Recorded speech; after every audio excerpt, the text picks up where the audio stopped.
tour later in the fall, and I just started crying in the middle of the potato chip section at the truck stop in like somewhere in Indiana. But it really is, it's so overwhelming how things have come together, and it's like, it's amazing to me. Yeah, I don't think of it as coincidence that all these things have fallen into place, and you go like, no, my gosh, it's meant to be. How did this happen? How did that happen? It's just when you know, the blue pill, the red pill thing, Mm-hmm. you know, the matrix falling together. You know, it's like, how did all this happen? And I experienced that same thing, like after it was all over, and you're like, how? Wow, Yeah, what did I just do? Yeah. You know? Oh I've decided God. to stop asking. Am I dreaming? Right. Yeah. I've decided to stop asking why and just start saying thank you. Yes. So, thank you for that. Thank you, everybody. I mean, like. Yes. I just, it's beyond my comprehension of how this is all going down, so. And songwriting, that's, you know, when the songwriting happens, it's that same, I think, process. Do you suffer from, because you're a songwriter too, so do you suffer from that, like, post-songwriting depression? Like, when a song is done, being written? No, it's more like well, then maybe that's just me. It's more like when the song is happening, it's on, well, I wouldn't know this, but it's kind of like childbirth. You know? And I'm just, or it's more like maybe PMS, where I'm just irritable to be around. Right.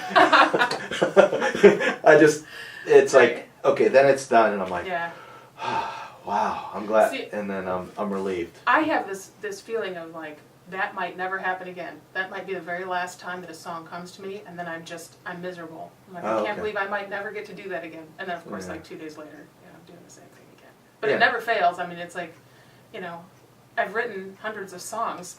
I mean, I mean, at least, and still to this day, it's like, I just get so sad. Like, when a song is done. It's like I'm sending it out, like you know, I'd imagine that's what it's like dropping your child off at kindergarten and, you know, tears falling down your face, you know? Like, there it goes. There's nothing I can't help you now. You're on your own. Oh, first day of preschool. Yeah. Okay. So, you're going to tour, I guess, for the release of this record. It's the CD's coming out in October, and you're going out in September for release. And where are you going? I have dates outside of Toronto. I'm working on some places in Detroit. I have shows in St. Louis, Seattle, Portland, Denver, and then there are a bunch of small towns in between that I'm kind of just stopping and like hitting the open mics. I found that those, I mean, that's cool. You meet so many great people, and then they rally around you and they support you and they know what it's like. So that's kind of cool. I'm really, really, really excited about it. It's a good plan. Yeah. Are you taking the band, or are you doing it solo? Nope, just gonna do solo this one. Yeah. It is going out, the financial aspect, depending upon the record label and all that, like supporting a lot of, in this economy right now, are you finding that it's hard. It is hard, and I mean, like, even I had a show scheduled that was canceled just within the last week, and it was a big paycheck that was supposed to be paying for a lot of my tour, and it got canceled. So now I'm like, okay, I'm not exactly sure what I'm going to do about that, but I've kind of reworked some things. I've had some really nice offers from people who are going to try to help out a little bit. So it is. It's, you know, you can't really count on the money because nobody can count on the money. So it's not, it's not just me. Everybody's going to do the same thing. Mm-hmm. So. Do you, as far as, I know a lot of, you're on a label, so it doesn't, a lot of folks like do a lot of the self-financing type of, Kickstarter, that type of stuff. I thought about that, actually. I thought about it. I didn't need it until about a week ago. So now I'm like, I want to try to do it without, making some monstrous plea for money from the public, you know, if I can do it without doing that, if I can do like a self-supported tour. Because even though I am signed to the label, they don't, you know, I've chosen to not go with tour support just because in the end I'll have to pay it back anyway, you know, like, if I can just, if Yeah. I'm doing it, I should just be able to do it. Yeah, So, yeah. so we'll see, but I'm doing it. I've decided even if I don't have all of the ducks in a row before I leave, I'm like, what's the worst that's gonna happen? I'll, you know, eat a bag of Doritos for a couple days and sleep in the car. I mean, like, you know, whatever. I mean, it's fine. I mean, this is like once in a lifetime kind of thing. I mean, I can't not do this. Well, you know, I always look for inspiration for the people who have gone before, you know, and I think of people like Woody Guthrie, you know, this guy was riding on a train, you know, riding the rails and during the Depression era. Yeah, and this is going- not glamorous. Like, Yeah. it's not, I mean, I'm not supposed to go out there in a prom dress and like, I mean, this is not, you know, I'm not gonna be eating caviar on the road.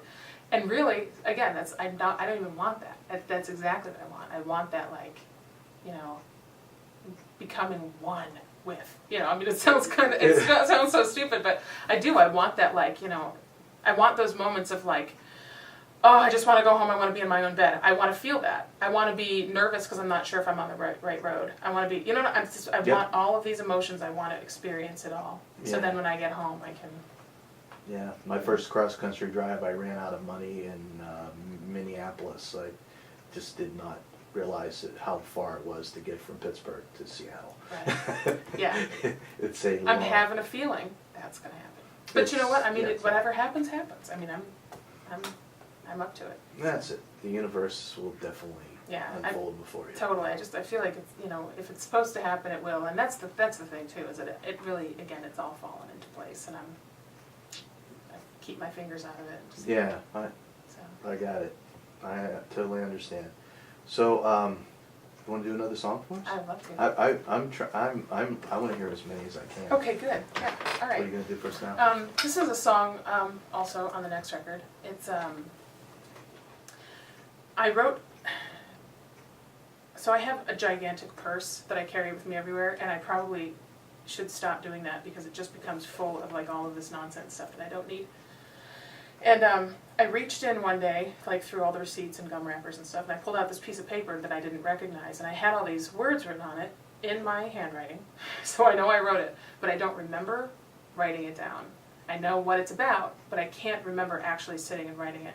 And while I was reading through it, it was like I heard the song for the first time. It was really like, it was a very strange thing, because I mean, that never happens when you're working on a song. It just, like, you know, it's with you for weeks or however long it takes. Was there any alcohol involved? There was no alcohol involved.